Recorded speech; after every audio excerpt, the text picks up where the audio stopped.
High বন্ধুরা, আশা করছি তোমরা সকলেই আমার আগের পার্টে দেখে নিয়েছো যে আমি হ্যাভলক থেকে ব্রেকফাস্ট কমপ্লিট করে বেরিয়ে চলে এসেছিলাম নীলে যাওয়ার জন্য। আর ওই দেখো, যিনি হেলতে দোলতে আসছেন এই বৃষ্টির মধ্যে, উনি হচ্ছেন নটিকা। তো আমরা আমাদের ক্রুজে উঠে এখন আমি পৌঁছেই চলে এসেছি নীলে।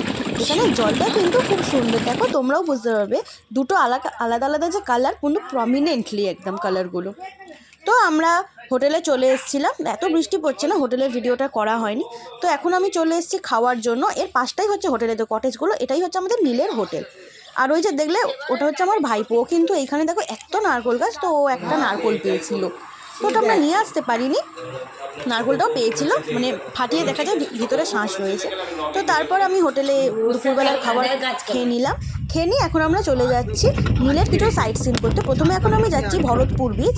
এখানে গ্লাস বাটাম শো, স্কুবা ডাইভিং, যেগুলো তোমরা দেখো আন্দামানের স্পেশাল জিনিস, এইগুলোই করার জন্য কিন্তু সবাই এই ভরতপুর বিচে যায়। তো এই দেখো, এখানে তোমরা এই যে ফান রাইডসগুলো, এখানে সব রকম প্রাইস দেওয়া রয়েছে, এখান থেকেই লোকে দেখে বুক করে। তো আমরা এখানে গ্লাস বাটাম শো করবো, তো চলো ভিডিওটা দেখো লাস্ট অবধি, তাহলে বুঝতে পারবে গ্লাস বাটাম শোটা কী। আর এখানেই কিন্তু তোমরা নীল আর পোর্ট ব্লেয়ার পুরোটা একেবারে তোমাদের দেখিয়ে দেবো, এটাই হচ্ছে আমাদের কিন্তু লাস্ট পার্ট। তো আমরা এখন জঙ্গলের মাঝখান দিয়ে চলে যাচ্ছি মেন যে জায়গা যেখানে আর কি বোটিংটা, গ্লাস বাটাম শোটা হয়, সেই জায়গাটায়। তো এখন আমি উঠে পড়েছি এই স্টিমার, এটা স্টিমার ঠিক না, ওই স্পিড বোট মতোই বলা যেতে পারে, চারিদিকটা ঘেরা অবশ্যই। তো এখন আমাদের লাইফ জ্যাকেটগুলো পরিয়ে দেবে, কারণ লাইফ জ্যাকেট পরানোটা একটা সেফটির ব্যাপার না। যতই হোক মানে এমন জায়গায় নিয়ে যায়, ওই জায়গাটা ওরা মানে সেফটি রেখে দেয়, যেখানে যার জন্য মানুষ ওখানে নামতে পারে। গ্লাস বাটাম শোটা দেখা যায়, একদম পরিষ্কার দেখা যায়। আবার যারা স্কুবা ডাইভিং করে, সি ওয়াক করে, তো সবার জন্যই তো একটা সেফটির দরকার। এই দেখো এই জায়গাগুলো কিন্তু একদম রিয়েল কোরাল এগুলো। তো আমাদের বাড়ি থেকে কি অনেকেরই তো প্রবলেম থাকে, বলে আমরা স্কুবা ডাইভিং বা সি ওয়াক কিছুই করিনি, আমরা গ্লাস বাটাম করেছি, যেটা একদম ভালোভাবে শান্তিভাবে দেখা যাবে সবাই একসাথে মিলে। এখানে আমরা প্রচুর শাঁখ দেখতে পেয়েছি, ভ্যারাইটি মাছ দেখতে পেয়েছি, আবার অনেক সাপও দেখতে পেয়েছিলাম। মাছগুলো কিন্তু অসাধারণ দেখতে ছিল, এক একটা colour just wow. Tiger fish, তারপরে হচ্ছে জেব্রা ফিশ, প্রচুর ধরনের ফিশ দেখেছি। তারপর আমরা চলে গেছিলাম ন্যাচারাল বিচে। ন্যাচারাল ব্রিজ বলতে এটা মানে এখানকার মানুষ আমাদের যে হাওড়া ব্রিজ, সেই হাওড়া ব্রিজটার মতো একটা দেখতে, এখানে যে ব্রিজটা নিজস্বভাবে তৈরি হয়েছে। এখানে দেখো আমরা গাইড নিয়ে নিয়েছিলাম, গাইড আমাদের ভালোভাবে বুঝিয়ে দিচ্ছে। এখানে গাইড নেওয়াটাই বেটার, কারণ নিজে থেকে তোমরা যদি দেখো এখানে অনেক জিনিস থাকে যেগুলো বোঝা যাওয়া সম্ভব নয়। এখানে দেখো এই দেখো মুখ বের করছেন যিনি, ওটা হচ্ছে কিন্তু স্টারফিশ। তো এই আঙ্কেল যিনি ছিলেন মানে আমাদের গাইড, উনিও হাতে নিয়েছেন, তো ওটা হাতে নেওয়াটা তো মোবাইলে ভিডিও করা যায়, উনি বারণ করেছেন, তো ওই জন্য ওনার হাতটা আমরা তুলিনি। এইটা যে দেখছো এই যে ব্রিজটা, এটা একদম নিজে থেকে মানে বছরের পর বছর, কোটি কোটি বছর ধরে নিজেই থেকে থেকে থেকে থেকে পাথর জমে জমে কিন্তু এই ব্রিজটা তৈরি হয়েছে। আর এই হচ্ছে সি কিউকাম্বার, এই জিনিসটা যদি কেটে ফেলে দেয়, এটা জলে থাকছে ঠিক আছে, বাট কেটে ফেলে দিলে কিন্তু জলে যত মাছ আছে সব মরে যাবে। আর এই দেখো এটা কিন্তু জ্যান্ত শঙ্খ, এই শখটা মানে অবশ্যই চোখে দেখবে, মোবাইলে ফটো তুলবে, বাট এটাকে কিন্তু বাড়ি নিয়ে আসা যাবে না, মানে আমাদের কলকাতায় আনা একদমই পসিবল নয়। একদম এয়ারপোর্টেই ওখানে তোমার অবস্থা খারাপ করে দেবে। তারপর এখন আমরা এসেছি লক্ষণপুর বিচ।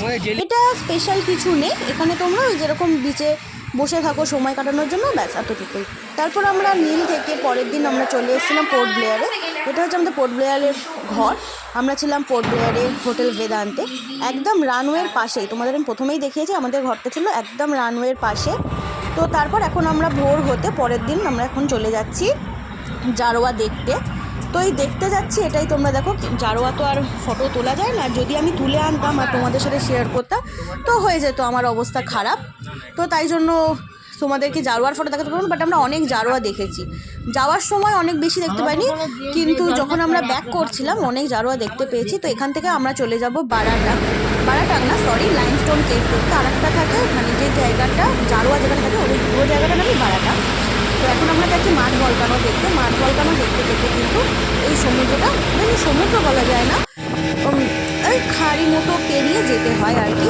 তো পেরিয়ে তারপরে আবার একটা স্পিড বোট ধরতে হয়, এই স্পিড বোটটা ধরে তোমাদের পৌঁছাতে হবে মেন যেখানে লাইম স্টোনগুলো রয়েছে সেখানে।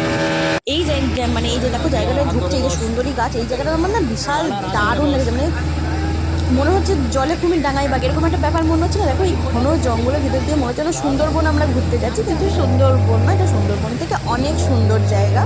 তো আমার তো ভীষণ মজা লেগেছে জায়গাটা যেতে। তারপরে এখানেও আমরা গাইড আলাদা করে নিতে হয়নি, এখানে টিকিট হচ্ছে 900 টাকা। আর এখানে সরকার বলেই দিয়েছে যে এখানে যেই যাক না কেন তাদের সঙ্গে গাইড যাবে, গাইডের আলাদা কোনো পয়সা নেই। আর এই দেখো এখন আমাদের এখানে বোঝাচ্ছে, এই দেখো একটা গিরগিটি দেখতে পেয়েছি বাবা, আমি তো গিরগিটিকে দেখে প্রথমত ঘাপ করে সরে চলে এসেছিলাম, বিশাল ভয় লেগে গেছিলো সত্যি কথা বলতে।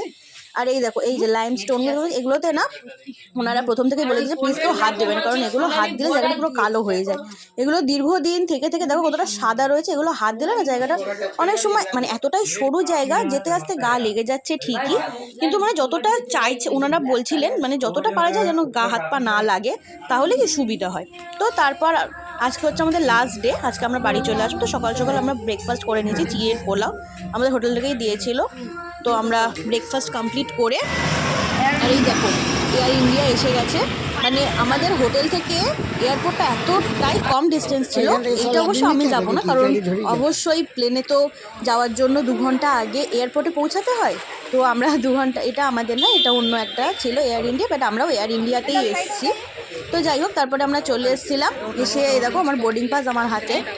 তো বোর্ডিং পাস নিয়ে এখন আমি সোজা চলে যাব যে জায়গা মানে গেট নাম্বারের কাছাকাছি, গেট নাম্বারের কাছে পৌঁছে গিয়ে তো এখন আমি চলে এসেছি বাসের মধ্যে, কারণ আমাদের বাস ছিল। প্রথমে তোমরা দেখেছো আমি আরও ব্রিজ ধরে চলে গেছিলাম, বাট এইটা মানে যখন কলকাতায় ব্যাক করছিলাম তখন আমাদের জন্য চলে এসেছিলো বাস। তো বাসে করে চলে এলাম প্লেনের সামনে।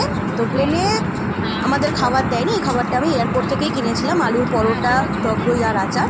তো খেয়ে একটু ঘুমাতে সবে শুরু করব। তো তারপরেই দেখলাম যে পৌঁছে গেলাম কলকাতা, আর কলকাতায় এসে একটা ট্যাক্সি ধরে নিলাম, ধরে সোজা চলে যাচ্ছি বাড়ির দিকে। তোমাদের জন্য কিন্তু আবার নতুন ভিডিও নিশ্চয়ই নিয়ে আসবো, তার আগে তোমরা প্লিজ আমার চ্যানেলটা সাবস্ক্রাইব করে দাও।